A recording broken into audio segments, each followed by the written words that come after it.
सोने के बाद फ्रेश महसूस नहीं करता। तो ये भी मैं अहम एक मसला डिस्कस करने जा रहा हूँ कि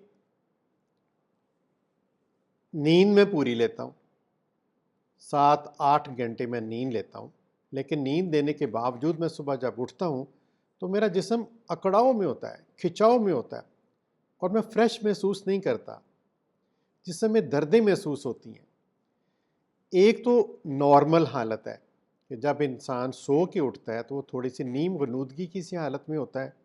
और आहिस्ता आहिस्ता वो अपने हवास जब उसके बहाल होते हैं तो वो पूरी तरह से होशो हवास के साथ उठता है और उसके जिस्म में कोई खिंचाव वगैरह नहीं होता, हल्की सी वो स्टिफनेस होती है, लेकिन वो आहिस्ता आहिस्ता जब उठ के वॉशरूम जाता है, अपनी रूटीन शुरू करता है तो वो ठीक हो जाती है। लेकिन जो अहम वजह कि क्यों दर्दें महसूस होती हैं, नींद भी पूरी है लेकिन इसके बावजूद जिस्म फ्रेश नहीं होता, थका थका रहता है, दर्दें होती हैं, जिस्म अकड़ाव होता है, खिंचाव होता है, तो ये मैं अगली वीडियोस में डिस्कस करने जा रहा हूँ। जज़ाकल्लाह खैर।